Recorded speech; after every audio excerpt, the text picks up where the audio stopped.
All right, we'll go ahead and get started. If I could have everybody take their seats. All right, welcome to our Committee of Adjustment meeting. For those of you with a cell phone, I'll ask that you take this opportunity to turn the ringer off. And if your phone happens to ring during a meeting, please be sure to answer it when you are beyond earshot of the room. Now, members of the public with us who have an interest in any application this evening, please be sure to fill your name and address in on the sign-up sheets, which are located just inside the main doors on the right-hand side. And that will be important, as you'll find out in a minute. So I'll now read the following notice. The notice of decisions for the applications we review this evening will only be forwarded to those who have either presented a written request for the decision or to those who have recorded their name and addresses on the forms that are located at the back of the room. Furthermore, a formal request is necessary to be advised of a possible Ontario Land Tribunal hearing, and in order to be allowed to make presentations to the Ontario Land Tribunal, which is otherwise known as the OLT. Now, for those of you following along remotely, and if you'd like to be notified of the decision or of any appeals that may result, then please send an email to our Secretary-Treasurer, Lindsay Stamen. Her email address is lsthamann@cityofkingston.ca. Be sure to include your full name and address and the file number of the application. So I'd like to share with you now the 5-part format I'll be using as we navigate through the applications. In the first part, I will start by introducing the application. And if you are the applicant or the agent, I'm going to ask you to come to the speaker's area to my right or to my left over here. Push the little mic button, and then I'm going to ask you to state your name and address for the record. Then you'll have an opportunity to include any additional information you feel is pertinent or have the opportunity to make requests of the committee. In the second step, I'll invite members of the committee to ask questions of either the applicant or staff. And then in the third step, I'll open the public portion of the meeting. Now, it's during the public portion of the meeting that I'll be inviting members of the public to come up to the speaker's area to the right or to the left, or to raise their virtual hand in Zoom. And when I recognize them, I'm going to ask them to state their name and address for the record, and then they'll have an opportunity to make a statement or make a request or ask questions. Now, during this part of the meeting, don't expect an immediate or two-way response to a question or a comment. It's during the public portion of the meeting where we record the questions and comments, and only after I close the public portion will the questions and comments be addressed by the applicant, the agent, or staff.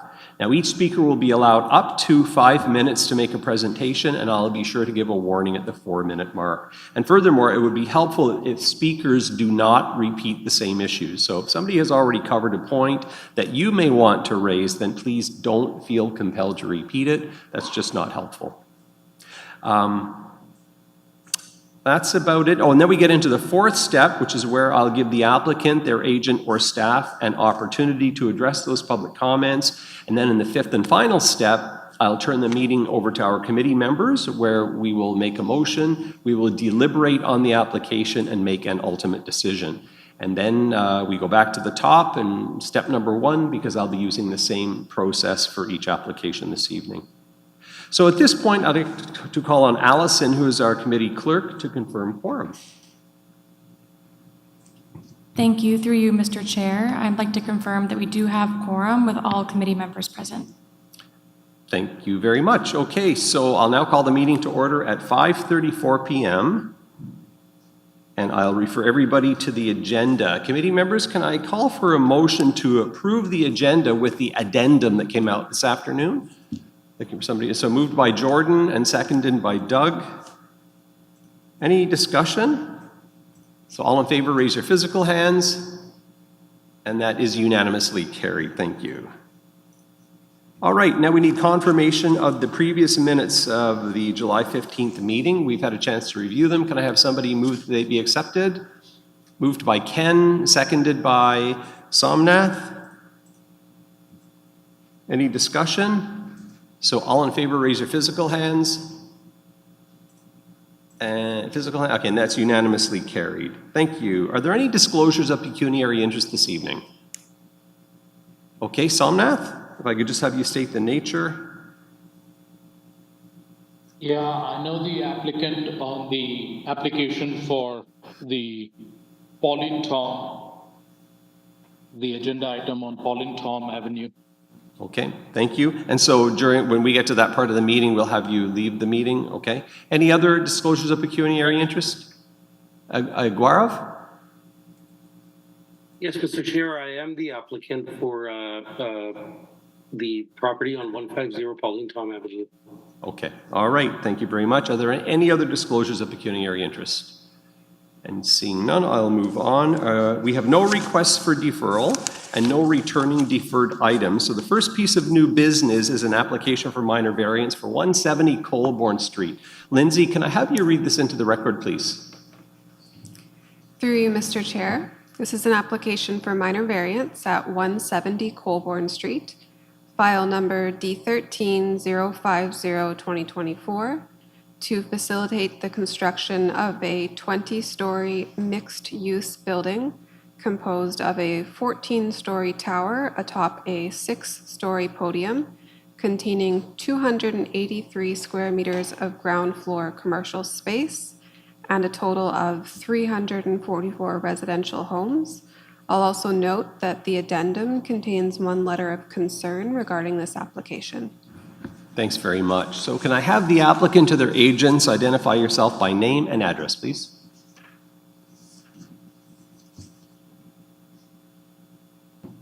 Good evening, Mr. Chair. My name is Yuko Leclerc. I'm a planner with Foten Planning and Design. I'm here with my colleague Miles Weeks, who's also with Foten Planning and Design, and we're representing the applicants who are also in the room this evening. Great. Is there anything further you want to add to the application or request of the committee? Certainly, through you, Mr. Chair. I think it's worth making just a quick comment about the application. Certainly, we've reviewed the staff report and agree with the recommendation. We've received the letter of concern from the neighbor. But I think there's an opportunity here to just acknowledge that this is an application that I think in many ways represents a many years effort by the community and council to revisit the intensification visions for Williamsville. The original study was approved in 2012, and a lot of lessons were learned from that and its implementation, culminating in the establishment of a new set of policies and a new framework for Williamsville in 2020 that allowed for the as-of-right development of a 20-story building at the intersection of Division Street and Princess Street. And that's where we are with this application, is that this is an application that the applicants have brought forward, very much intending to implement the vision for Williamsville for this site. The built form that's proposed complies with all of the performance standards in the zoning bylaw for this property. There are a few provisions needing relief that are largely technical in nature around servicing capacity as well as the configuration of amenity space. But this is an application that we're excited to bring before this committee, excited to bring before the public, and one that we think will bring much needed units to the city of Kingston at a time when we need it. Thank you. Very good. Thank you for that. Committee members, do you have any questions for the applicant or for staff? Doug. Thank you, Mr. Chair. I have a question for the applicant. As I went through this application, the applicant has not put together the requirements for electricity, gas, sewerage, water as yet. And my big concern on this, it's a large building going in. I know it fits into various requirements. However, what is the impact on the city going to be? And I feel that we should probably know that before we make this decision. Thank you. The staff or, yep. So through you, Mr. Chair, I'd be happy to answer that question. So certainly there are some items such as the electrical and gas load capacity requirements that have not been calculated at this time. And really at the end of the day, it's because we're quite early in the design stages. There's a lot of detailed components with any particular building, but especially of a building of this size that make it difficult to really make those calculations at this early stage. Now, that being said, in order to provide assurance that servicing, whether it be gas, electrical, or water, sanitary, stormwater, to ensure that those will be addressed to the satisfaction of the city down the road, a number of mechanisms are in place. First and foremost, there's a holding provision on the property. So regardless of what the decision is tonight or any future development plans for the property, the site can't be developed until servicing capacity has been demonstrated to the city of Kingston. Secondly, there is a condition included in the minor variance approval tonight to ensure that servicing capacity is demonstrated. And again, a large part of why that's being done down the road through what will ultimately be the site plan control process is because the detailed design components of this building have yet to be determined. So it is difficult to make those detailed calculations at this time. I don't know if there's anything you'd like to add. And Megan? If I may, I agree with those points that Mr. Weeks has raised, but I do want to just provide the committee with a little further assurance on this item. As Mr. Weeks has noted, there's actually a hold in place on the property that would require a Planning Act application to remove and further demonstrate that all servicing related items have been addressed on the property before it would be able to advance to a site plan control stage. But in addition to that, we've incorporated a condition of approval with the variance. So we really have kind of a belt and suspenders approach here in that the variance will not be fully approved and in effect until the outstanding information in relation to fire flows and gas have been provided to the city. But we do have confirmation from the servicing information that's been provided to date that there is adequate domestic flows for water and wastewater. The applicant has demonstrated an acceptable path forward to providing for additional sanitary capacity on Division Street if needed through off-site works, which would be completed at the applicant's expense. And so that further detailed work that Mr. Weeks has described would be most appropriately completed through the more detailed site plan control process. And this is very much a process that is consistent with the path forward that we've taken on other approvals in the city of Kingston in the past. Thanks for that. Thank you. I guess it's a question of chicken and egg, sort of. Hello? Yeah. Why would we not get this application once you've got those assurances so we can comfortably deal with the other issues on this application? It's just such an overhang. It just seems like this should be deferred.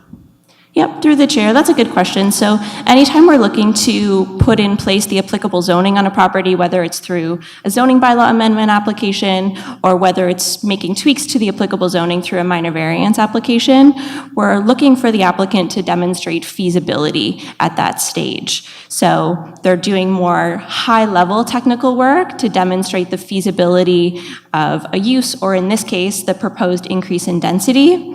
Then at the site plan control stage, which comes later, that more finite, detailed technical work will take place.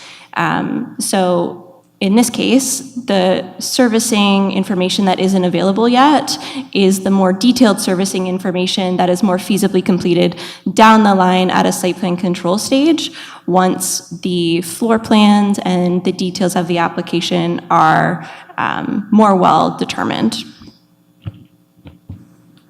Okay, so help me understand the procedure here.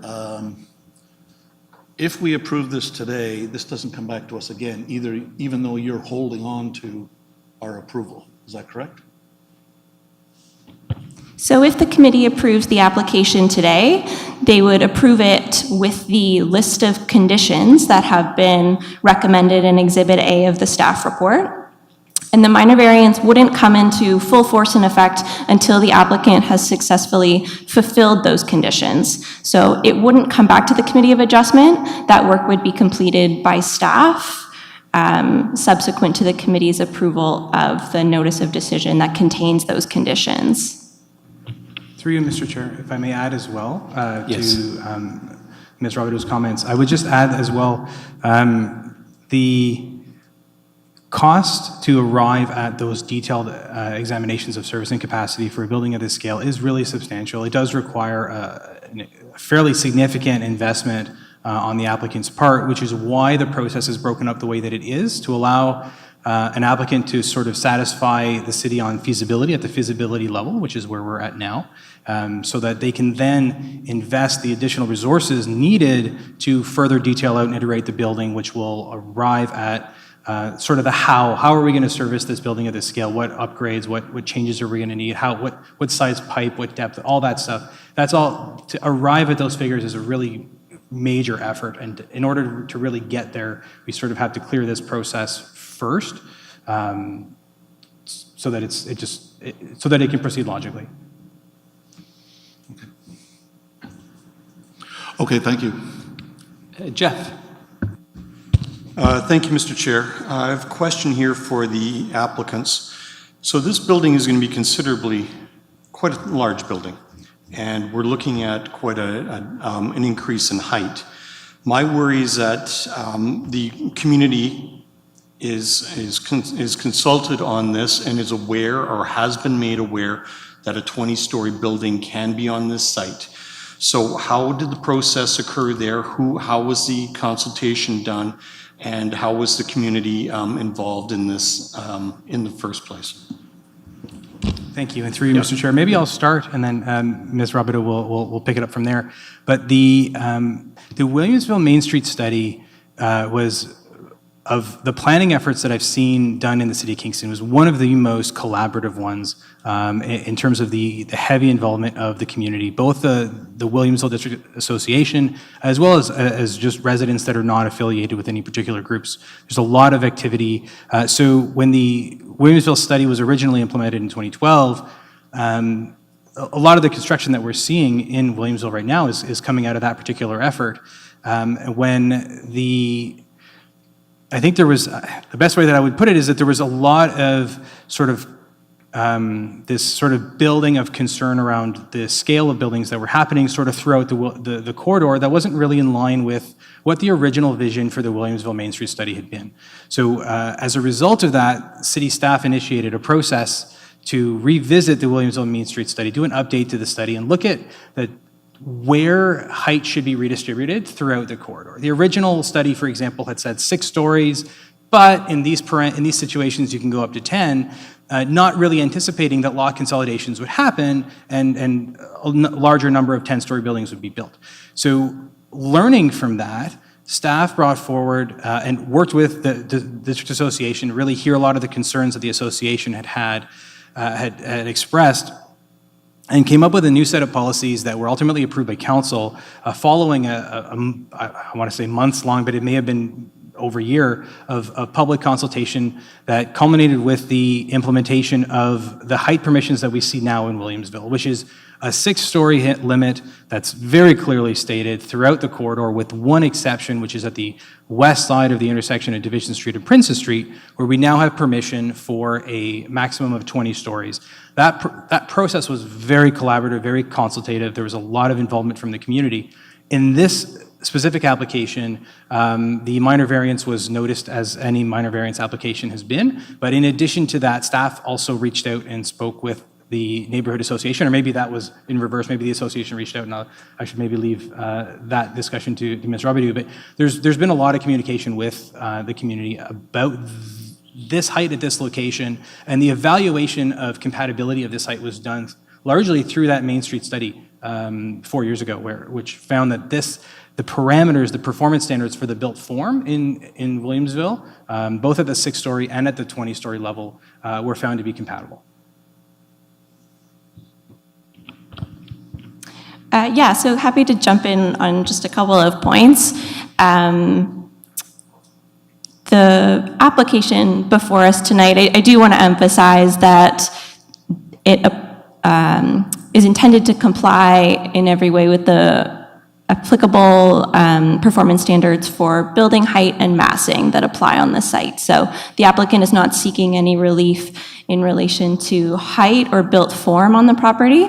They're looking for variances for density as well as amenity area performance standards. So those are the two variances that the committee is being asked to make a decision on this evening. But in terms of community consultation that's occurred in relation to this application in particular, recognizing that it is a tall building that is proposed, and it is the first implementation of the tall building policies in our official plan and zoning bylaw for Williamsville. Staff did reach out directly to the Williamsville Neighborhood Association when the application was submitted so that we could ensure they were aware of the application and engage directly with them early on in the process. So we held 2 meetings with representatives from the Williamsville Neighborhood Association in early July, I believe, and a summary of some of the questions and comments that came out of those consultations are included in the staff report. Thank you. Okay. Now, so it's not being sprung upon the community with this minor variance application? No, it's just a statement. Okay. So I have a second question here for amenity space. So in this situation, we're not looking at a suburban property where swing sets and parkland are wanted, but that amenity space is more catered towards the needs of the people who are expected to be using this building. I see there's an inner courtyard, if I've got that correct, and so this isn't an external, we're dealing with an interior space, and we're also looking at, I believe, a fitness space and study area on the top floor. What I have seen in the past happen to apartment buildings that have put in recreation space on the top floor is that over time it gets changed into an apartment. And my worry here is that that amenity space would be trapped so that it will stay as amenity space or something else happen later on. And I'm wondering how that is going to be addressed. Through the chair, so because the amenity space that's proposed will continue to be a requirement of the zoning bylaw requires 10 square meters of amenity space for every dwelling unit on the property, and the applicant is proposing to continue to comply with that provision of the zoning bylaw. So the amenity space that's proposed couldn't be converted into another unit on the property without obtaining a building permit, and at the time of that building permit submission, staff would identify that there would be a zoning compliance issue. Further, the density cap that's being proposed through this application would likely prevent the creation of additional units in the building through the conversion of spaces that are shown as amenity on the plans today. So I think both of those means would prevent that from occurring. All right, thank you. Okay, yes, Ken. Yes, my question is for staff. There's a very interesting discussion in the staff report regarding density in the 2020 Williamsville Main Street Study Addendum. And my take on that is that the prescribed densities in, well, I presume the official plan and certainly the zoning bylaw are relatively low, notwithstanding the permissive building heights. And as I understand it, the reason that the staff made that choice was to get a handle on the impact and the feasibility of density increases commensurate with a 20-story building. Have I understood that correctly? 47 units per hectare is not a very high density. That's a townhouse. That's a medium density, so to speak. Do I understand that correctly? Through the chair, yes. The as-of-right densities that are permitted throughout the Williamsville corridor are comparatively low for what we would typically see of buildings, certainly of 20 stories in height in this case, or 6 stories in other locations of the corridor. The density maximum that is within the zoning bylaw was largely put in place to create a sort of a baseline for servicing capacity allocation and to ensure we had a mechanism with which to control servicing capacity allocation within the Williamsville corridor. But at the time that staff introduced that density maximum, we specifically referenced in the zoning bylaw, or in the staff report, I should say, that it was very much with the intent that that density could be varied on the technical review of site-specific applications to allow us to monitor the distribution of servicing capacity over time and ensure that it was distributed in a way that did not unduly impact the ability for other sites to develop based on their as-of-right development permissions. Mr. Barr, I don't know if you have anything further to add on that point.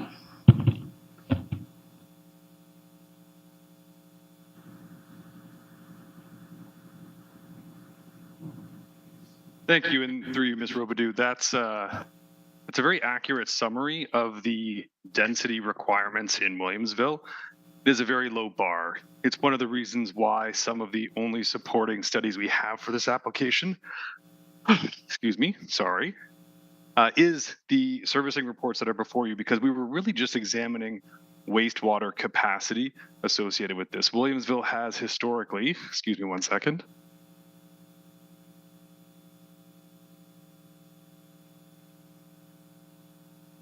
Sorry, I had a tickle in my throat there. Thank you very much. Williamsville has historically had a wastewater capacity issue for a number of years now. So in order to control development as it came in to ensure that we could adequately distribute the servicing in the area, we instituted that maximum. So that is why we don't have fulsome reports for electrical or gas, or even a planning justification to talk about a 20-story building, because the permissions are already in place to allow this build form here. We have determined its compatibility with the area and its future-looking vision for this section of Williamsville Main Street, with the detailed studies to follow at the time of site plan control and for the hold removal. Okay, thanks for that, James and Megan. Any further questions? Ken? My question is, there are certain studies that are indicated in the staff report are prerequisites for site plan control, studies like shadowing, pedestrian wind impact. From a staff experience point of view, what's the prospect of those types of studies impacting the configuration of the 20-story tower, or maybe even shifting it? If you can venture a thought on that. Through the chair, admittedly, the site is quite unique because it's one of very few sites in Kingston that have as of right development permissions for a tall building like this.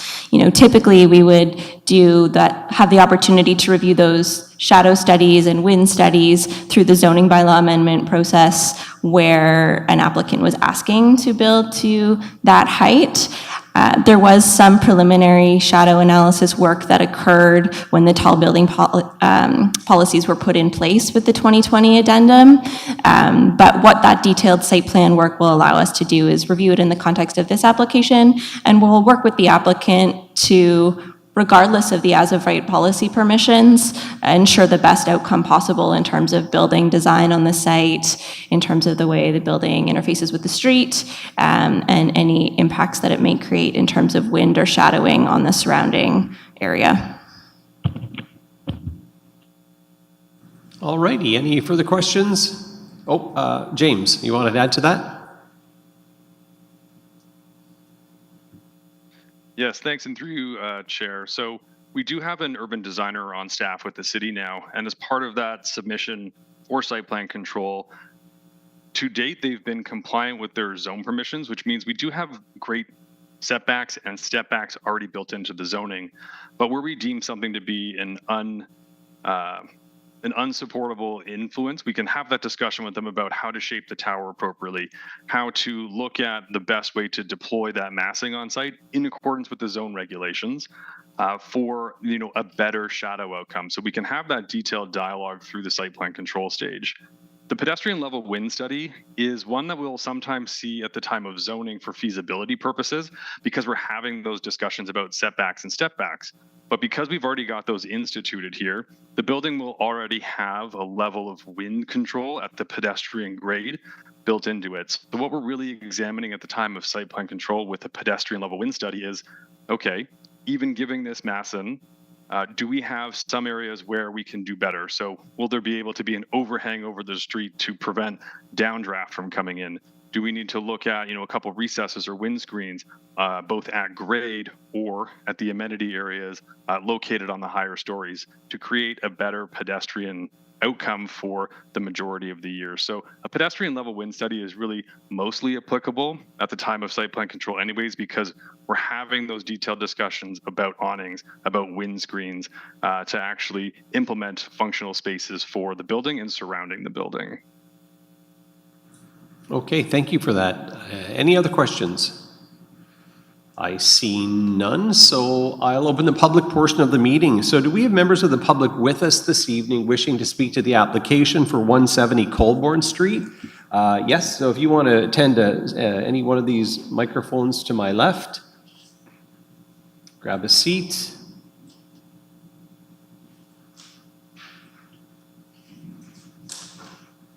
And just below the microphone, there's a little round circle. Just tap that until it glows red, and I'll get you to state your name and address for the record. How's that, guys? It's been a while since I've done karaoke, so. I am John Kasnick, my beautiful wife, Krista Stairs, for the record. Beautiful wife. First of all, I really have to take umbrage at, sorry, I have a list of things. I'm gonna run through it. If it goes against the means that we're supposed to do it, then just let me know. I take umbrage at the consultation aspect. We live across the street from this development. We are in the very shadow we're talking about. We have never had a knock on our door. We've never had a note in our mailbox. So it's, the consultation might be with some organization, but that's not us. We live there and have lived there for 25 years. So just to let you know, the consultation is far from adequate as indicated. First point, height and shadow, you guys have mentioned it. The building will put our home and a lot of others into deep shadow for much of the year, the winter time. If you take the height of the sun at the winter solstice, that's 22 degrees up. You say 200 feet, which is right across the street. I saw for the first time, I saw the diagram, and it is 20 stories. It's built pretty close to Colburn. So that means the 500-foot length shadow is going to be upon the land, right? Like, this is no minor variance, and I don't know where the word minor comes from. Maybe it's going piecemeal. So that's number one, a quick study using just ordinary figures. I've got the calculation here if you need it. 20 stories times 10 feet per story, 22 degrees roughly for the sun at the winter solstice. So in the summer, we get a heat trap. We were talking about winds. I'll just mention you don't need much of a wind study. You can see it affecting it right now. And maybe at the pedestrian level, we're talking about winds and everything. But the amount of heat that gets trapped in that area is unreal. Add a big building that is blocking the prevailing winds, any cooling winds off the lake, and it will be runaway during the hottest days of summer. Okay, fine, you put in air conditioning. Not me. I have a lung condition. Air conditioning is more likely to kill me than help me. But the point is, Toronto, you want to see what happens when you keep putting in tall buildings and you keep up that density? Look at Toronto. They actually are melting the snow in the sky. Okay, you can just go back to 1955, look forward at the weather, you see that the snow is transformed to rain. Construction noise, we've lived with enough construction noise, the work that was done on the street. We are hearing the construction noise all summer as the whole area is being developed. Okay, you've got students in the area, they're trying to study. Try to study for an exam the next day or a PhD while under the barrage of noise that comes out of these sites. If you've never lived across the street from a construction site, I assure you, you would never move there to find out. It is incredibly loud and very disruptive and vibratory. Density, the downtown core is already getting beyond sustainable density in places, especially in the hub area. It's pretty easy to see that the violence is increasing in proportion to how tight the sidewalks are already getting. You can't you can't widen the sidewalks on Division Street anymore. We don't have space. You can't widen the sidewalks on Colburn Street. There's no space. This we live there. We hear it. Excuse me, one more minute. Oh, okay. I'll try to be fast. Auctioneer time. Disruption to daily living. Construction is fairly constant. And parking. As for parking, unless that thing has an awful lot of parking, all of the overlap is going to come onto our street. It's already crowded. When the snow is plowed, there's barely any room for a single lane for a car to get through. And then the false premise of is this the kind of housing we actually need in Kingston? No, we need low-end housing. That's the people that are homeless don't have $2,000 a month for rent. So this is, and what, is Queens going to keep expanding? Because that's more of the problem, is that Queens keeps expanding. 130, I've got it here somewhere. Yeah.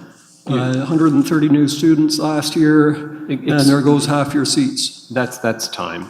Yep. Thank you for those comments. Can I ask for more time? No, unfortunately. Okay. Do we have any other members of the public here with us who would like to speak to the application for 170 Colborne Street? Take the speaker's seat and state your name and address, please. Thank you, Mr. Chair. My name is Annette Burfoot. My address is 74 Regent Street in Kingston, which is in Williamsville District. But I'm speaking here as co-president of the Williamsville Community Association, which has been evoked already. I need to clarify some errors that were made in what was said earlier tonight. The Williamsville Community Association has never approved the tower policy that is being in play right now, along with the so-called Williamsville corridor, Princess Street, that runs through Williamsville. Indeed, many of our members of the association were absolutely delighted by the 2012 plan for that part of Kingston, and as has been pointed out, that plan is no longer in play. That plan included up to 6 stories, potentially 10 at corners along the main corridor. The property we're talking about tonight is not along Princess Street. It is right up against a district of 1 to 2 story homes. This is against what I understand are some of the principles in the tower policy, which is to have a graded increase to height. This is 20 versus single to double story. It is true that we were invited to speak with staff about the proposal at 170 Colborne. I attended that meeting, both meetings. We asked for a second meeting because we had so much to say. It spilled into 2 meetings. I did mention what I just mentioned to you now, that this was a very tall building next to a very low-lying residential area, and this was going to have impacts. I'm going to try and be brief with the problems that are going on in Williamsville. Williamsville is already the densest district in Kingston. It is becoming denser more quickly than any other district in Kingston because of the development along the Princess Street. This has implications for people living around that area and farther away than that area than you might imagine, including me. I'm relatively far away from Princess Street, but I am also experiencing the implications. Increased pressure on parking, increased student-resident, full-year resident interactions, not all of them positive. Increased garbage management issues, increased noise bylaw infractions. The list goes on. So when you put something this dense, which is clearly a student-designed housing, right up next to an established neighborhood of 1 to 2 stories, there's going to be increased interactions. We raised these concerns in our meeting with staff. They included the narrowness of Colborne Street. How would emergency vehicles access the building? We looked at parking that was allowed on Colborne because the main entrance is on Colborne, and we were concerned with parking potentially preventing emergency vehicles from accessing the building. There was discussion of increasing a no parking section to allow that to happen. We were concerned with the management of garbage for this enormous increase in local population. How is it going to be managed? The provisions in the plan are far from adequate. We were told that this is all site planning, and this is where I want to get to about the issue of site planning. When these matters come up, when these development matters come up, and local residents do raise their voices about concerns, they tend to fall under the site planning umbrella, and they tend to be shooed aside as a result. I would like to make the case that this may be the way the process works, but I can assure you that these plans are going to have real impacts on residents' lives established communities that surround these tall buildings, and we have had many, many built along our communities recently. And we know what they are, and we articulate it to the city, and we're getting a little tired of being told, well, this is a site planning issue. This is an issue that has an impact on how people experience the quality of their life. And I hope that at least... Excuse me, staff- one more minute. Thank you very much. I hope that staff took to heart what we told them in our consultation. And again, I want to reiterate, never has the Williamsville Community Association approved the tower policy that affects Williamsville. Thank you. Thank you for that. Do we have any other members with us who wish to speak to the application for 170 Colborne Street?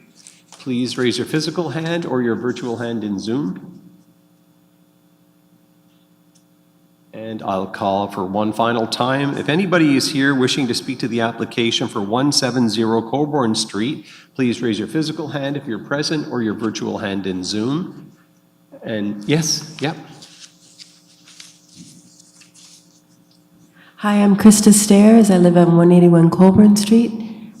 I just like to finish off the point that my husband didn't get a chance to make, that the shadow effect on our house and on the immediate affected area is going to increase seasonal depression risk in this neighborhood particularly. And it is a health risk. It increases the rates of suicide, and it increases the rates of bad interactions with people. Just simply, they can't handle the stress. They start arguing more. There's going to be more confrontations. We're already having problems in our street with minor crimes. We're afraid also that with the increased parking, there's going to be more break-ins, which have been increasing as of late. I'd like to know how that's going to be addressed, and that's, I think, all I had left to say about that, because John was very thorough, but he didn't get a chance to say that point, so thank you. Very good, thank you. And one last final call. Do we have anybody else wishing to speak to the application for 170 Colborne Street? Please let yourself be known. And seeing none, I'll close the public portion of the meeting and come back to the applicant or staff to address these public comments. Who'd like to start? Megan. Through the chair, I am happy to start, and then if Mr. Barr, the applicant, has anything further to add, I'll defer over to them. So first, I do just want to clarify in terms of how public notice was provided for this meeting. There were mailed notices to all property owners within 60 meters of the subject property 10 days in advance of the application, as well as notice signs posted on both the Colborne Street and the Division Street frontages of the property, both of which are in accordance with the city's standard process and Planning Act requirements for notice of a minor variance application. In regards to some of the comments around shadowing, I know we've discussed a little bit already tonight, of course, that the applicant isn't seeking relief from the as-of-right massing or built form performance standards that apply on the property, and that shadow study will be submitted at the time of a site plan control application. I do want to highlight that while there isn't typically a public meeting associated with the site plan control application, members of the public are more than welcome to continue to engage with staff through a site plan control process. All of the submission materials that we receive as part of that future site plan control application will be available to the public on the city's dash portal. So we can very much continue to have the opportunities to have those conversations around some of the concerns we've heard tonight in relation to shadowing as part of that future site plan control process when that more detailed technical information is available, given that shadowing doesn't directly relate to the variances for density and amenity that are sought before the committee this evening. In relation to construction noise, I'll note that that is something that would be regulated by the city's noise bylaw. and is, of course, a temporary condition of development, so it's not something that we would be considering as part of a variance application. I heard a question around limited space on sidewalks within the neighborhood, and in particular on Division Street and Colburn Street.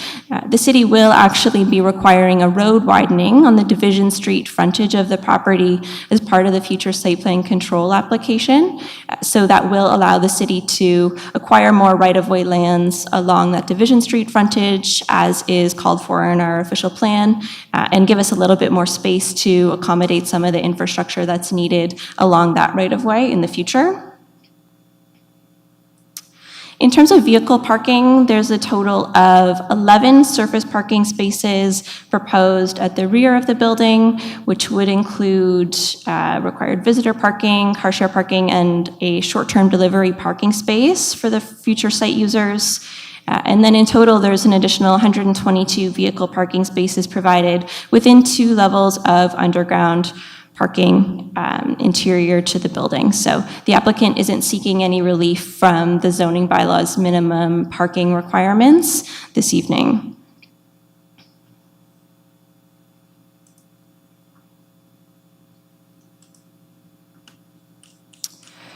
Okay, and then in terms of some of the comments Ms. Burfoot raised in relation to emergency vehicle access, we did have the opportunity to connect with building services staff after we had chatted with the Williamsville Community Association, and this question was originally raised. And there's a response that's provided in the staff report, but I'm happy to share it now. Building staff were able to clarify that because the principal building entrance is located on Colburn Street and it's within 15 meters of a property line, there would therefore be no designated fire route required across the property itself, and emergency vehicles in future, as needed, would access the property from Colburn Street directly. In terms of waste storage, garbage storage would be required to be located internal to the building in a dedicated storage room. I believe this is shown on the submitted floor plans that are included in the staff report.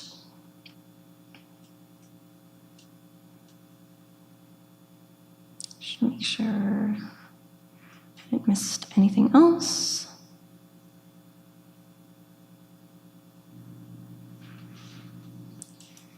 Okay, so I will leave it there and pass it over to Mr. Barr. Okay, Mr. Barr. Thanks, and through you, Chair. I just want to pick up where Ms. Robidoux has been building upon. So there are 2 things that I'm going to address. It's going to be height, density in Williamsville, and then I think from there I can pass it over to the applicant should they have anything else to add. So, the Williamsville Main Street Plan has gone through several iterations, and there was an update in 2020, 2021 that involved a lot of community engagement, including the neighborhood association. It was both a land use planning exercise and a transportation exercise, and only recently have we finally approved the transportation component for the Williamsville Main Street area as well, marrying up both the land use aspect and then what the future of movement through that corridor is going to look like. That was a very collaborative process with the association at the time, as well with staff and members of council, to bring forward a better implementation of that original plan and to see that come to fruition. But as part of that, we examined additional abilities to accommodate more height and density in the corridor. So, from a very basic standpoint, the intent of the Williamsville Main Street policies is to redevelop the corridor with new density. So by design, the Williamsville Main Street area will become a dense mixed-use corridor. That is the fine-grained detail coming out of that plan that's being implemented through the zoning that exists today. Because of that, we've also been looking at ways to make it a livable area. Commercial uses at grade, wider sidewalks, greater setbacks, parkettes. The city has actually been purchasing land through the corridor, as well as ensuring that when new development comes forward on larger sites, we are taking, appropriate parkettes, which is another kind of fundamental pillar of the Williamsville Main Street Plan to create a livable corridor. In addition to that, we've also expanded park space in the area with the Napier Street Parkette, I believe. No, it's not Napier. It's Churchill Park to the south, where the new Toronto Street. So there's the Toronto Street Parkette that was there as well, which was purchased with funds, and a portion of the street was closed and the park space expanded. In addition to that, the height that's proposed for 20 stories in this area is existing in the zoning today. We have a 16-story building across the street with Princess Towers. A 14-story building was recently approved at Queen and Colborne. The hub has been recognized as an area of intensification within both the existing policies approved by council and recent development applications also approved by council. I know when listening to Ms. Robodeau tonight, I don't think I heard her mention that the Williamsville Community Association has approved the policies that were put forward for 20-story buildings in this area, but she noted that they were aware and consulted through the process. It's also worth noting that the people who approved the policies for this area are council. The municipal council has brought forward and determined that 20-story buildings are appropriate in this area. I'm going to turn this over to the applicant should they have anything else to add. Through you, Mr. Chair. Mr. Barr, Ms. Robidoux covered pretty much all the points that I think I had noted. I did want to just add one comment, maybe not a comment per se in response to one of the items made, but I think this is hopefully for the committee's benefit and hopefully for the community as well, is that on the applicant side, when a matter is a site plan control issue, I can certainly appreciate that from the public perspective, it feels like those concerns are not, they're sort of being thrown under an umbrella, but on the applicant side, what we've experienced and what we typically experience when a matter comes up from a community group, whether it's a neighbor or an organization, and it's identified as a matter of site plan control issue, it's one of those matters that staff are quite adamant about harping on, certainly on applications like this. So the items that were raised from the community were brought to us early on. They're matters that are shown on the plans, but they're matters that staff will not let slide through the application. It will be necessary for us to satisfy staff around those items in order to ultimately achieve site plan control approval. Okay, thanks for those. I had a couple, I was taking notes, and there are a couple of points I don't think that were necessarily addressed. One of them was that the summer heat trap, because of winds, I guess taller buildings prevent the cool lake winds from circulating. That was one issue. Another one was the density in the downtown core and hub has increased, and coming with that, violence has also increased. So maybe a comment on that. And do we need this housing in this type of housing in Kingston? It would seem to maybe attract a higher, it might not be affordable housing, rather. Megan? Through the chair, I might ask you to repeat one of those for me. Can you repeat the second point that you had on your list? Sure, that the density downtown in the downtown core and the hub is increasing, and along with that, violence is increasing. Thank you. So on the first point you raised in terms of the urban heat island effect or summer heat trap, given that this is a property that is permitted to be developed with a mixed-use building of up to 20 stories in height on one portion of the property, I'm not sure that is a consideration that would be relevant to the committee as it relates to the 4 tests of a minor variance for the density within that building or the amenity space design of that building. As we've noted tonight, there will be further technical reviews related to the specific design of the building, so the materiality of the building, the shadow impacts of the building, pedestrian level wind impacts associated with the building through the site plan control process. And so those more design related elements of the building would be more appropriately reviewed through a site plan control process. That being said, we do know that with this application will come the opportunity to bring some new landscaping elements to the site that may not exist today. So those would further contribute to potentially offsetting some of those impacts that we could sometimes see in an urban environment such as downtown Kingston or Williamsville. On the second point, in relation to crime or violence in downtown Kingston, that would be a consideration that I think wouldn't fall within the planning approvals process. So I won't have anything further to say on that item. And finally, in terms of the need for additional housing in downtown Kingston or in Williamsville, we do know that the city of Kingston is facing a housing crisis. The most recent CMHC reporting has told us that we have a vacancy rate of 0.8% in the city of Kingston, which is actually the lowest across the province. And so we very much continue to be in need of additional rental housing, such as this, in locations where future residents would have good access to existing facilities and services, employment uses, commercial land uses, within walking distance of their homes, or in a location where they would have good access to public transit, such as that which is provided by sites like this in Williamsville, and that is certainly one of many reasons why this site was identified by the city in 2020 as a good opportunity to accommodate a taller building with an increased density such as this. I don't know if you have anything further to add? Yeah. Yuko?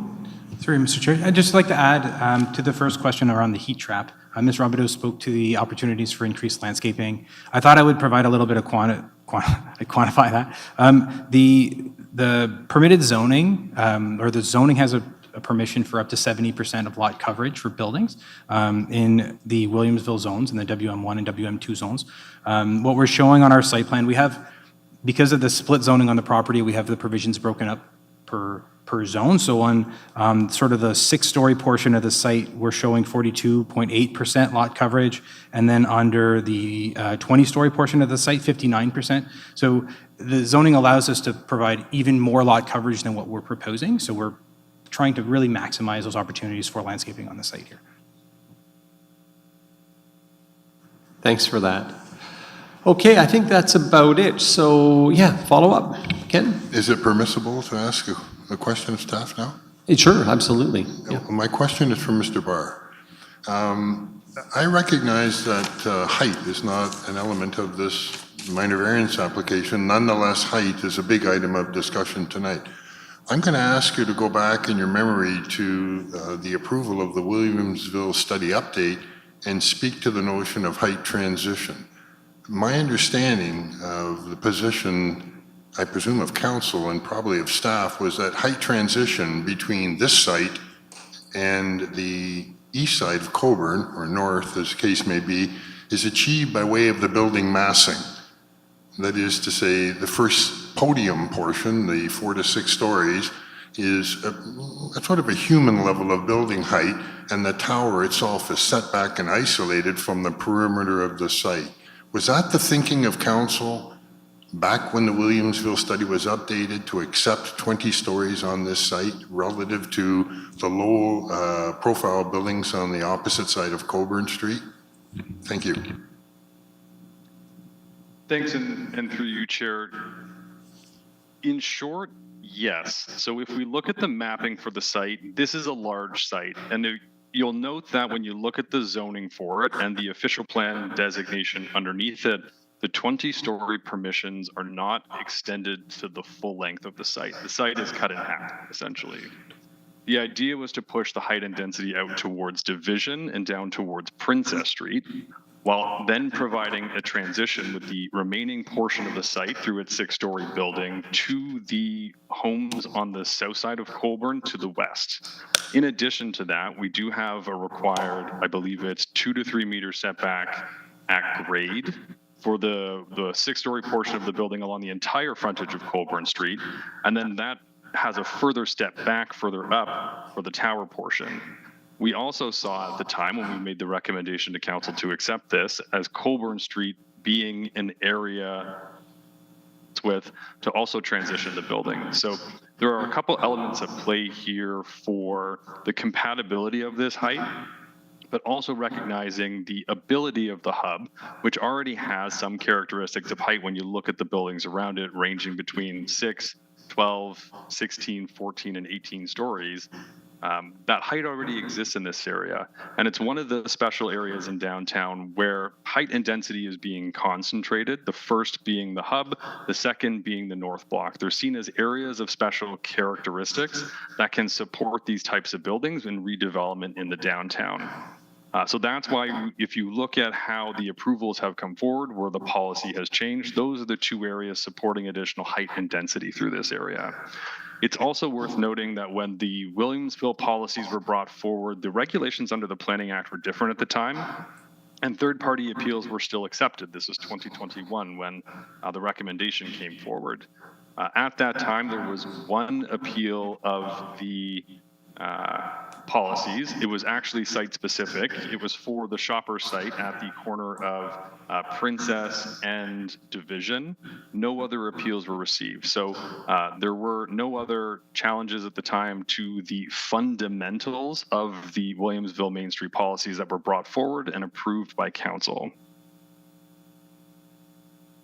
Okay. That's good. All right, so I'm going to turn it over to the committee now. We'll get this motion on the floor and we'll deliberate. So do we have a motion to accept? So moved by Ken and seconded by Somnath. A discussion. Yeah, Jeff. Thank you, Mr. Chair. I remember the original Williamsville study quite well. I happened to have been on council at that time and on the planning committee. And I do know that the consultation for the Williamsville study was very comprehensive and very wide-ranging and very well understood.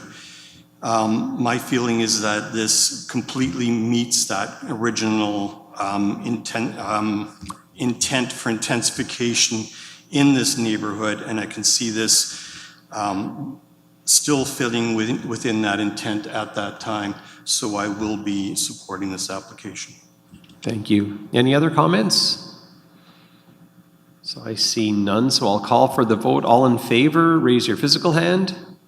And that's 1, 2, 3, 4, 5, 6, 4, and against, and 1 against. And the motion carries. Thank you.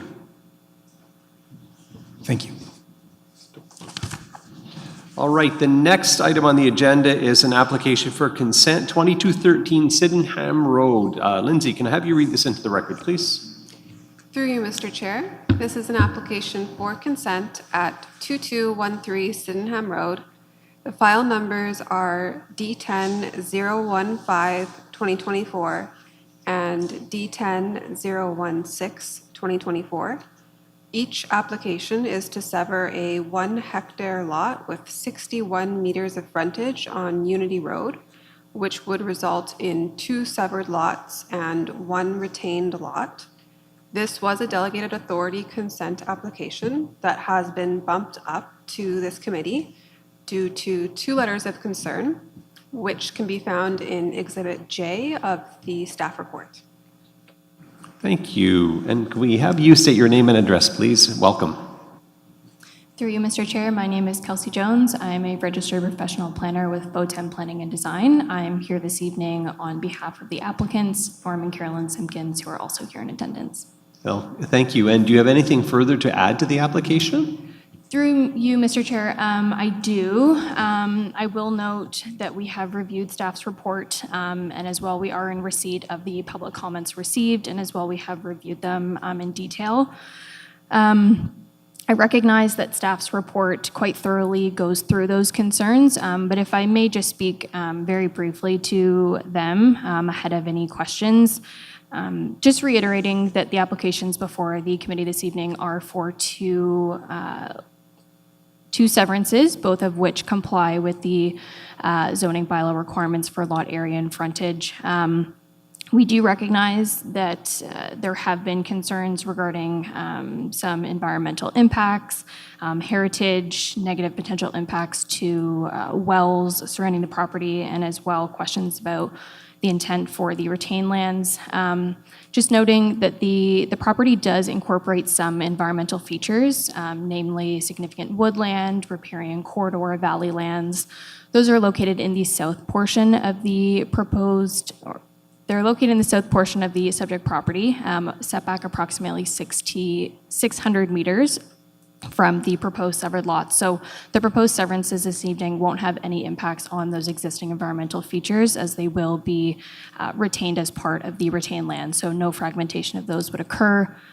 The property is located partially within the hamlet of Elginburg. That hamlet, though, does not have any specific heritage designation associated with it, nor is the property in proximity to any built heritage resources or designated heritage properties. So the proposed consents wouldn't have any impacts from a heritage perspective. In terms of impacts on neighboring wells, the applicants are well aware of the existing potential water quality and quantity issues within the hamlet of Elginburg. They've been residents of this property for many, many years, so they're well aware of that. And that was partially why they had wells drilled on the two proposed lots before submitting applications for the consent, so that they could have some confidence that there was adequate quantity and quality of water.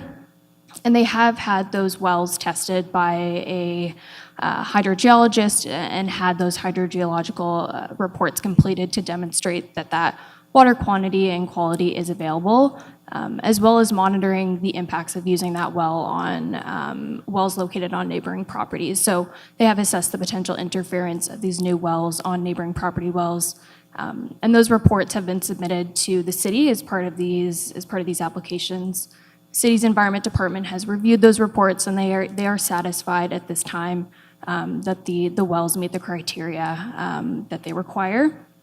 And just noting that at this time, there's no changes proposed to the existing buildings on the retained lands, those being an existing house, a detached garage, and a barn that was previously used for livestock and a storage building. And that there's no future development plans for those retained lands. The intent of these applications is just to create two lots which comply with the zoning bylaw. Great, thank you very much for that. So committee members, do you have any questions for the applicant or for staff? Jeff. Thank you, Mr. Chair. Yes, Elginburg is notorious for its variability in water. The limestone just to the west of that goes down 300 feet. So in this situation, I've got a few questions just to clarify for water in this situation. A hydrogeology study has already been done, and I'm wondering, first off, if the applicant knows the depth of the well by any chance in any kind of way. Is it a shallow well, a very deep well? Through the chair, I don't have that specific information. I don't know if city staff would have that available to them at this point. All I can say is that the wells were in compliance with the Ontario guidelines for those. So whatever depth that they were drilled at, they've met the city's requirements as well as the province's. Okay, I was hoping you'd have the information, but I just didn't know. So in this situation, or in a rural area where a severance is done, it's the condition of approval that a hydrogeology study be done and proven to even get the application finally approved. In this situation, the hydrogeology study has already been done before the application is being submitted, just to make sure that it's all verified beforehand. Is that the case? Through the chair, that is correct. Given the owner's kind of firsthand knowledge of those potential water concerns within Elginburg, they wanted some reassurance before they invested in the process of the consents that those wells would be available and viable for those future lots. So yes, those reports have already been completed. Okay, and thirdly here is, these are both 1 hectare properties, which is considerably large compared to the existing properties out there. The concern is that since there is limestone underneath the surface, that there would be an impact from septic systems on neighboring wells. I take it these properties are large enough and the health unit is, would be involved in this to make sure that there would be no contamination of the existing village wells? Through the chair, design of the sewage systems would be evaluated through the building permit process. At that time, the building officials would evaluate the location of the new septics in relation to existing wells, not just on these proposed lots, but also on neighboring. There are minimum building code required setbacks for those systems. So yes, any new sewage systems on this property would need to be located the minimum separation distances. Okay, and I'm assuming that the lot properties being applied for here are large enough that it's, there are flexibilities within this property to locate these, the buildings, so it's not a crammed and confined space. There is enough space to do all of the building that's applied for here, or will be applied for. Through you, Mr. Chair, correct. Yes, there is ample room to work with. All right, I've got one more question for staff, just for clarification. So the hamlet of Elginburg has existing houses all the way along on the four corners, and I take it this is an infill in a situation here where we're not creating any new sprawl of a rural development on either axis, but is an infill situation. Is that correct? Through you, Mr. Chair, that is correct. This is contained within the boundaries of the hamlet, which extend one property further to the left than these two lots that are proposed and the subject property. So it is within the hamlet designation and has another house to the left of it. Thank you. Okay, any other questions? Ken? Just a comment. My experience with hydrogeological studies is they have to take into account nitrate loading that comes from the residential occupancy of the lot. And they'll have to demonstrate a maximum, I think it's 10 milligrams per liter at the lot line. And that typically drives the lot size, 1 hectare. In other words, 1 hectare takes into account the feasibility of septic disposal without off-site contamination. It's considerably larger than any lot that appears to exist in Elburg otherwise. Right, that this lot is larger, Yeah, yes, they're, okay. they're much larger. This is exactly where severances should occur, is Yes. inside the hamlets. Yes, very good, thank you. Any other questions by committee members? Okay, so I'll open up the public portion of the meeting. Do we have anybody with us in online or in the house wishing to speak to the application for 2213 Sydenham Road? Please raise your, I see we have one on Zoom. I see we have one hand online. Joseph Roman, you have the floor. I'll just have you state your name and address for the record, please. Hello, my name is Joseph Roman at 2162 Unity Road. Thank you and welcome. And is there something you'd like to add? Yes, I would like to touch on a number of the points that have been brought up. And I did include this in some of my initial correspondence with the city regarding this application. We have been residents of the property for approximately 4.5 years, and over that time, we have seen well issues with my eastern neighbor, who is 200 feet down and has experienced periods of no water at all for up to 5 days at a time. And my western neighbor on the other side of Trinity United Church had applied for a well, I believe a deeper well. I don't have that information immediately available to me. But upon the construction of that well, our own property, which is at a 60-foot depth of well, now is we are having to go through potentially either going further down or installing a new system, because what we have observed is a complete change in taste and smell of our property's water. And we did not react to the request for, again, my western neighbor to dig their well down. And that has led us to be more inquisitive about this request, because we would not like to see further changes to the availability of water. I am also aware of numerous neighbors on the south side of Unity not only directly across from me, but along the frontage that are dependent upon cistern use throughout majority of the year because their wells only perform for maybe 3 to 4 months of the year. And when I consider the size of the severance, which has been commented to, of 1 hectare lots, I am curious if it will be an individual home or multiple homes. I'm not aware of that information at this time. And, what depth would those wells be at for them to sustain homes year round, or what type of reporting was found on those well reports that suggest that people on the south side of Unity can endure 2 arguably large homes, which if anybody's got a couple kids, anybody's got a couple pets, you can go through a lot of water. So I'm already seeing, let's say these are just executive homes with, let's say 3, 4 bathrooms. I can see that that's going to further put impact on my neighbors, and that's my main concern. Again, being part of a smaller community, being part of the hamlet. Moving further through that, and I know, and it has been restated that this application is about 2 homes and 2 severed lots. But I'm aware that the applicants have owned this property for a number of years.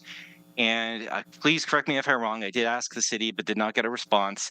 That this started out as an environmental protection zone completely, and maybe with a little bit of farming, and then it's been progressively walked forward to allow for more farming, and now we're putting houses. I am aware on the back end that a property development company is involved who would be in their purview to walk a client through perhaps a longer term objective. And I know it has been stated tonight that there are no additional plans, but I would look at this and say that I feel that leaving a 35-foot strip of road available or space available could then one day lead to further development, and we are sort of walking our way through it. So that makes me question what we're doing here today very critically, because this is not just, we have property, we're severing, we're doing this today. This is a long-term plan. There may be financial and other interests involved. And so it does, to me, qualify as a consideration that, is there a long-term plan that we're not acknowledging here today? Because if I was giving advice on the other end, I would plan for my clients to say, look, we're going to do it in these steps, and this is how I'm going to get you there. And saying that there's no plan today, I have to trust in the honesty of everybody involved, but I also understand that there is a lot of potential. Excuse me, 1 more minute. Yep. And then in closing, I will say that it's been a very interesting year for weather. We have never had any challenges with rodents or other animals. But in the last year, this area, and I think other residents, have seen an uptick in rodent and vermin. I'm dealing with a roof rat issue, and that's my problem. But I understand that that is a thing that the community is seeing. And in closing, a commentary I made to the city was I had lived in the Woodhaven development when that came into play, and I'm aware that making those developments increase rodents and cause all sorts of problems in the area, including just to the last application, increasing crime. I know we're talking about 2 homes today, but I'm really looking at what is the long-term plan here and what will it do to people. And thank you for your time. Great. Thank you for your comments. Do we have any other members of the public wishing to speak to the application for 2213 Sydenham Road? Please raise your hand. And I'll call 1/3 and final time. Is anybody with us this evening wishing to speak to the application for 2213 Sydenham Road? Please raise your hand or let yourself be known. And I see none. So I'll close the public portion of the meeting and come back to the applicant or staff to address the questions. Through you, Mr. Chair. I believe I've spoken in some detail as to the hydrogeological assessment that's been completed. What I can state is that report did assess well interference. There were 3 wells reviewed as part of that interference work to basically assess as to whether use and drawdown of the new wells installed was impacting the adjacent wells. The wells that had basically okayed their wells to be assessed for interference, and that based on those monitoring wells, water quality problems resulting from that mutual interference wasn't, expected or experienced. So I can't speak in further detail as to the impacts on the wells that the neighbor Joseph has advised at this point. And then again, just reiterating that those reports have been submitted and assessed by the city's environment department, and those have been deemed to be acceptable by them at this time. I'm not aware of previous environmental protection area zoning on the larger portion of the property. What I am aware of, that there is a portion of environmental protection designation on the property, which is within the southern portion that, again, is not going to be fragmented or impacted through these applications. It's located approximately 600 meters from the southern boundary of these proposed severed lots. So that area won't be touched or impacted by these proposed lots. In terms of the future development plans for the retained lands, as I've noted, there are no plans at this for that area. The reason why there is a 35-meter strip along Unity for the retained lands is because this property technically doesn't have any frontage along Sydenham Road. There is a municipal road allowance that separates this property from Sydenham Road. So in order for a zoning compliant consent application to come forward, that frontage along Unity Road for the retained lands was necessary. If that wasn't provided, what we would be creating is a landlocked parcel. If we basically showed those two severed lots taking up the entirety of the Unity Road frontage, we would be creating a landlocked parcel for the retained lands, which is not something that is supported by the City of Kingston official plan policies when it comes to satisfying policies for consent. So that is simply a requirement of the zoning bylaw, a requirement of the official plan to proceed with these applications as of right. So again, there's no plans for the larger land holding. It is two applications for consent to create lots which comply with the zoning bylaw. Very good. Thank you for that. Okay. So I'll come back to the committee, I guess, for a motion and to move forward. So moved by Jeff. Sorry? You have a question? Comment. Yes.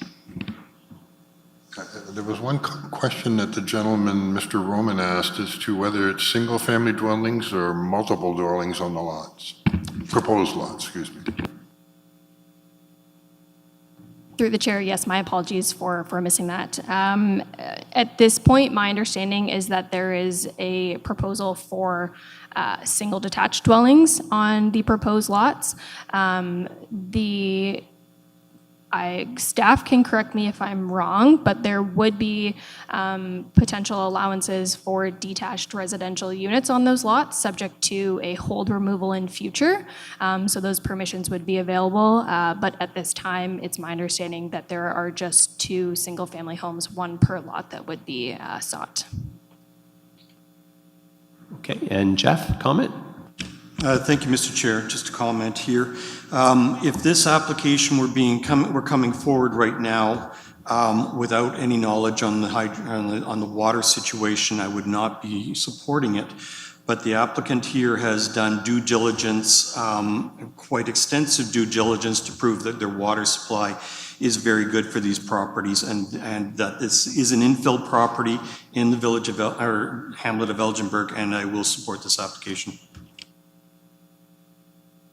Okay, so on that note, can I have somebody move this to put this on the floor? So moved by Ken and seconded by Jordan. Any discussion? I'll get you next time.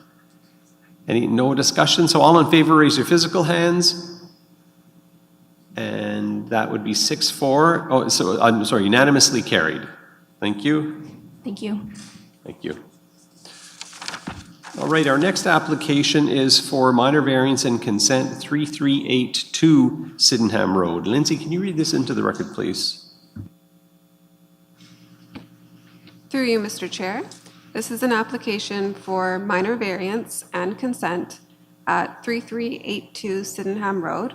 The file numbers are D10-022-2024 and D13-055-2024.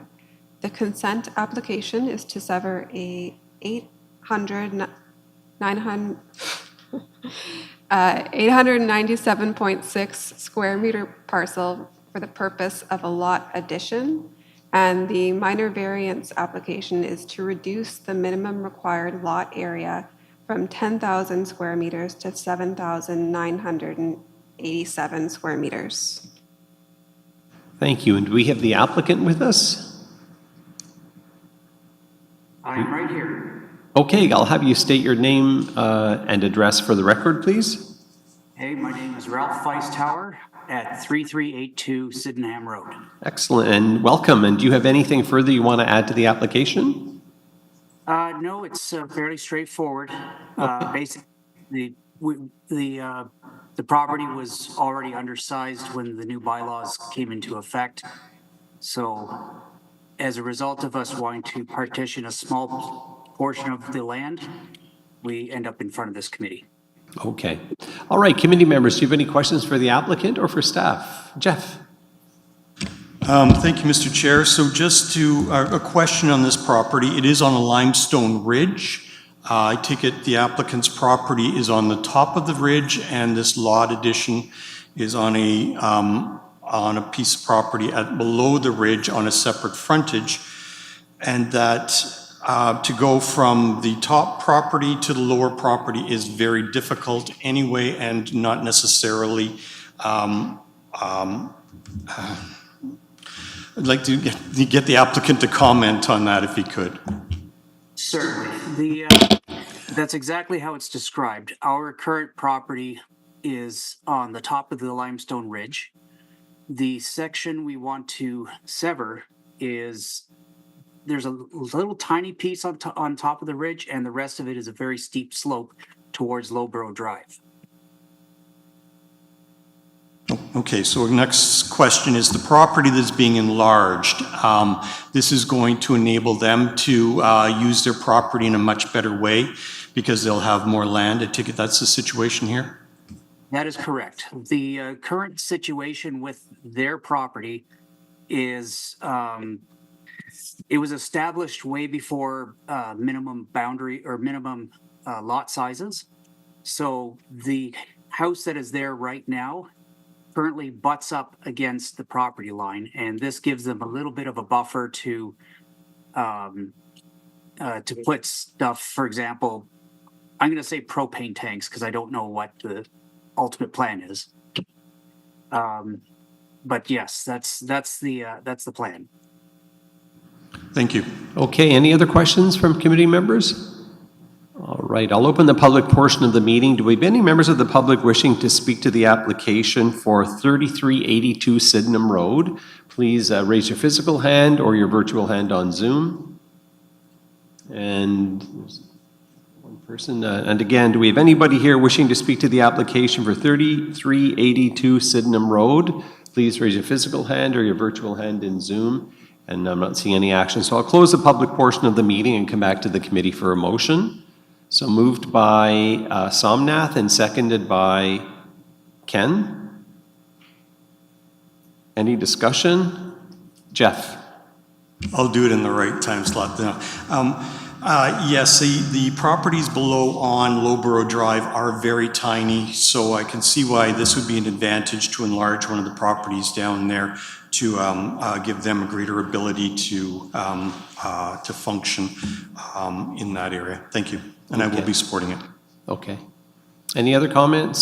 So all in favor, raise your physical hand, and that is unanimously carried. Thank you. Our next application is number 4 on the agenda for 150 Pauline Tom Avenue.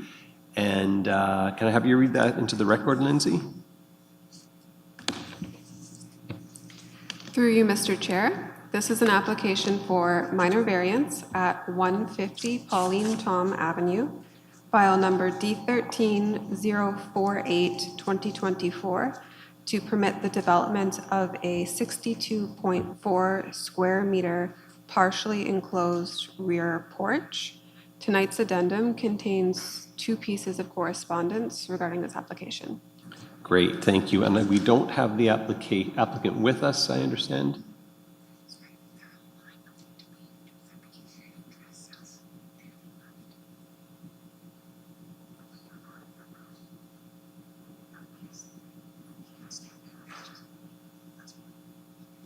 Okay, so, all right, well, we'll just proceed. So, committee members, do you have any questions for staff in this respect for the application? I see none, so I'll open the public portion of the meeting. Do we have any members of the public with us wishing to speak to the application for 150 Pauline Tom Avenue? Please raise your physical hand or your virtual hand in Zoom. I'll call a second time. Does anybody here with us wishing to speak to the application for 150 Pauline Tom Avenue? Please raise your physical hand or your virtual hand in Zoom. And I'll call one third and final time. Do we have anybody with us this evening wishing to speak to the application for 150 Pauline Tom Avenue? Please raise your physical hand or virtual hand in Zoom, and seeing none, I'll close the public portion of the meeting and come back to the committee for a motion. So to be moved by Doug and seconded by Jordan. Any discussion? So all in favor, raise your physical hand, and that would be unanimously carried. Thank you. Next application on the list is number 5 for 14 Park Crescent. Lindsay, could you read this into the record, please? Through you, Mr. Chair, this is an application for permission at 14 Park Crescent, file number D13056-2024, to develop a 48 square meter rear addition to the existing house and a 17 square meter deck. All right, do we have the applicant or their agent with us? Oh, yes. Mr. Chair, my apologies. On secondary review, I have to declare a pecuniary interest on the application for 14 Park Crescent. Could you repeat that? I'm sorry, I didn't quite get that.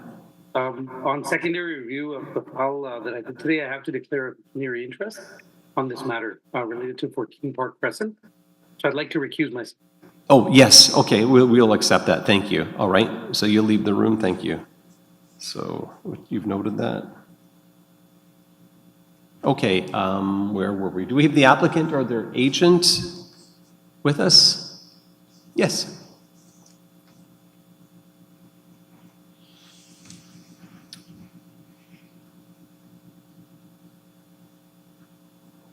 Right. Hello, yes, I'm Leslie Higginson. And I'll just have you state your address as well, please. 14 Park Crescent. Oh, okay. All right, welcome. And is there anything further you wish to add to the application? Basically, we want to add ground level, ground floor, bedroom, bathroom, and laundry for down the road if we can't get to our second story. Sure. Easily. Okay, committee members, do you have any questions for the applicant or for staff? Jeff. Thank you, Mr. Chair. If I've got this correct, this minor variant, or the provision that is being applied for here is about a wave action off of Lake Ontario. Is that correct? I don't know who. Let's ask staff. Thank you very much, and through the chair. So, yeah, just to clarify why the application is required, this property on 14 Park Crescent, as well as many other adjacent homes in this area along Park Crescent, are currently identified as being in a wave uprush area, as identified on Schedule A of the Kingston zoning bylaw. So, because this is in a wave uprush area, it's relatively low and close to the water, and because of the potential for intense waves and the events for that to happen, we would not generally be allowing new development in this area without a very thorough sort of coastal engineering study and analysis to confirm whether flood risks are appropriately mitigated. But the zoning bylaw does contain a provision for when houses are already developed in this wave uprush area or a floodplain overlay. So this property at 14 Park Crescent, many of the other adjacent properties in the area are entirely within, they're already developed because the subdivision subdivision was developed many years ago when our current understanding of floodplain analysis and the wave uprush areas wasn't as modern as it is today. So in order to recognize these existing uses, we do allow continuous development of these properties which are already developed within the wave uprush area, such as this property, provided that they don't really create any new flooding risks relative to what's already there. So further to this effect, the applicant has already been in correspondence with staff from the Cataraqui Region Conservation Area, who has provided some feedback on this application, including a small edit, a small change to the basement plans to raise it slightly to further mitigate flood risk. So despite the fact that new development isn't permitted in these areas, we do allow for additional development on properties that are already developed, such as 14 Park Crescent, provided that there are no risks, which we're satisfied that there aren't in this case. Okay, thank you. So out of that, it is the Conservation Authority that has the concern about the wave uprush, and they have essentially said they have no concerns in this situation, but it happens to be a City of Kingston zoning situation that we're amending here to bring that into case. Is that correct? Yes, thank you. That's correct. And I can also add that CRCA is informed in this decision because there was another property in a nearby area which did actually complete one of those coastal engineering wave uprush analyses that I mentioned earlier. So despite this being identified on our mapping as being within the wave uprush area, we have a very recent study that addresses many of those, gives a sort of modern perspective on the extent of that wave uprush area, and that helped inform their conclusion that there weren't concerns for this development. Thank you. Good, thank you. Any other questions? Ken? My question is for the applicant. Where is the water main about which Utilities Kingston seems to have so much concern? It's mentioned along the south part of the property. Do I take it's parallel to your south lot line on the neighbor's land? No, there is a water main that goes through our property. There's no easement. It's been there forever. But we know it's there. I actually dug it up on the weekend and found the pipe 6 feet down. But they want us to, we have to sort of get an engineer to say that we're not going to disturb the pipe when we do the work. Where is it on the property? It's on the south side of our property between the house and the property line, so it's away from our house. It's on the south side. It's about 4 feet, at least 4 feet from the house right now. Okay, thank you. Any other further questions? Okay, so at this point, I'll open the public portion of the meeting. Do we have any members with us this evening wishing to speak to the application for 14 Park Crescent? Please raise your hand. I see some shaking heads no. And do we have anybody online wishing to speak to the application for 14 Park Crescent? I'll give it one final call. Is anybody with us this evening wishing to speak to the application for 14 Park Crescent? Please let yourself be known. I'm seeing none, so I'll turn it back to the committee for a motion. So to be moved by Ken and seconded by Doug. Any discussion? So all in favor, raise your physical hands, and that is unanimously carried. Thank you. Application number 6 is an application for permission for 178 Ordnance Street. Lindsay, can you read this into the record, please? Through you, Mr. Chair, this is an application for permission at 178 Ordnance Street, file number D13053-2024, to expand the legal non-complying dwelling for the purpose of constructing a second-story addition to facilitate additional living space. And do we have the applicant or their agent with us? I'm seeing not. Oh, not. Okay, so we will proceed. Committee members, do you have any questions for staff or any questions about the application? Ashley. Hi. Hi. I'm the applicant for the file. My name is Ashley Osmer. Okay, thank you and welcome. Ashley, do you have anything further you wish to add to the application? I do not, but I'd be pleased to answer any questions. All right, thank you. Committee members, do you have any questions for the applicant or staff? I'm seeing none, so I'll open up the public portion of the meeting. Do we have any members of the public with us wishing to speak to the application for 178 Ordnance Street? Please raise your physical hands. And I'm not seeing anybody in the public gallery. Is anybody with us this evening wishing to speak to the application for 178 Ordnance Street? Please raise your physical hand or your virtual hand in Zoom. I'm seeing none, so I'll close the public portion of the meeting and come back to the committee for a motion. So moved by Jordan and seconded by Somnath. Any discussion? Jeff? Thank you, Mr. Chair. Just to comment to the applicant, I put the garden in the back of that property for Una Beer. So just a heads up, if you find any headstones back in there, there are no graves in your property. Una Beer was just a kind-hearted person who would dig them up in Skeleton Park when they came to the surface, and she would put them in her backyard. So just giving you a heads up. Thanks. There's no proposed excavation, but noted. Thank you. I did a lot of excavating, came across a lot of animal bones and old pieces of metal. Well noted. All right, thanks for that. All right, so all in favor of the application, raise your physical hands, and that's unanimously carried. Thank you. Thank you. All right, number 7, application for minor variance, 160 Belmont Avenue. Lindsay, take it away. Through you, Mr. Chair, this is an application for minor variance at 160 Belmont Avenue, file number D13049-2024, to construct a 78 square meter building addition onto the single detached house. Thank you. And you're the applicant, sir? Yep. Could you state your name and address, please? Yep, my name's Ian Edginton, and my address is 160 Belmont Ave. Great, welcome. Is there anything further you want to add to the application?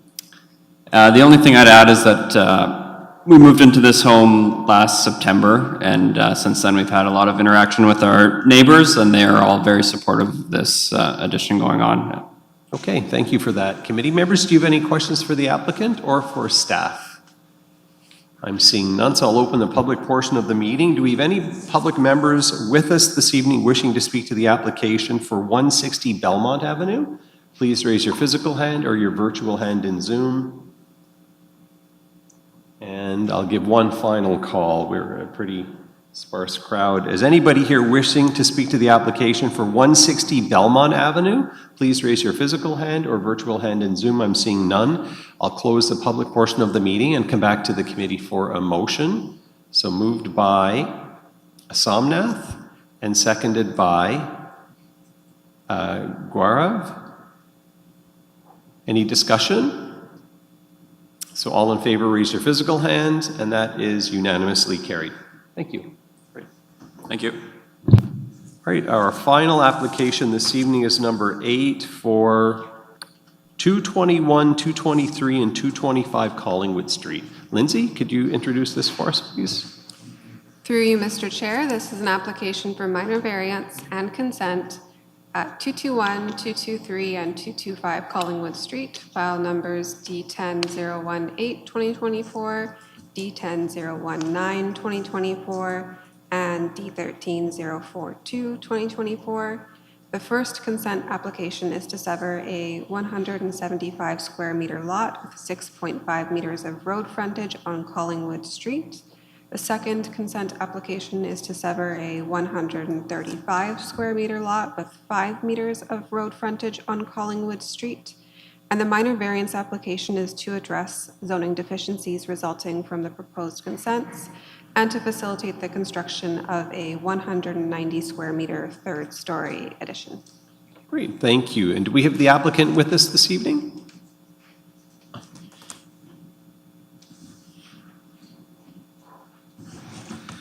Good evening, Mr. Chair.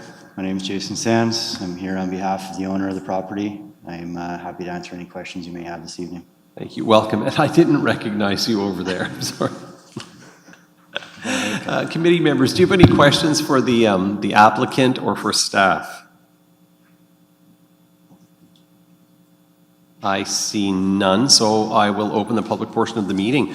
Do we have anybody with us this evening wishing to speak to the applications for 221, 223, and 225 Collingwood Street, please raise your physical or virtual hand.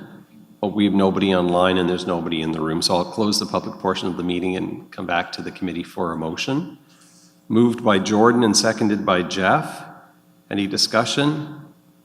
All in favor, raise your physical hand. And that's unanimously carried. Oh, Doug? Oh, yeah, unanimously carried. Thank you. Thank you very much.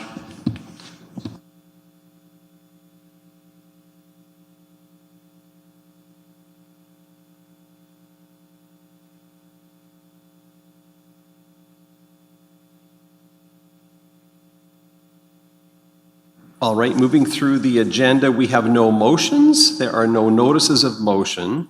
There is one piece of other business that James Barr, if he's still with us, was wanting to introduce. It was for 51 Alwington. Oh, you're still there. Hi, James. You can take it over.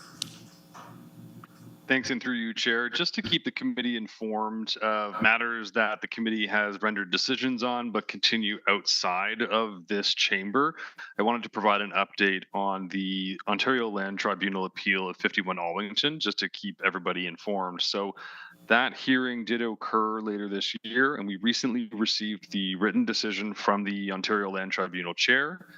Just a reminder, the Committee of Adjustment decided to not support the recommendation on that one, and it was appealed by the applicant because they have that ability to appeal the decision of committee should they not agree with it. Evidence was heard from the owner of the property and their representation, and then there were two people given party status at the hearing who were neighbors in the area. After considering the Ontario Land Tribunal evidence that was before the chair allowed the appeal by the owner and has subsequently now approved that minor variance application. So that minor variance has been approved by the Ontario Land Tribunal and is now in full force and effect.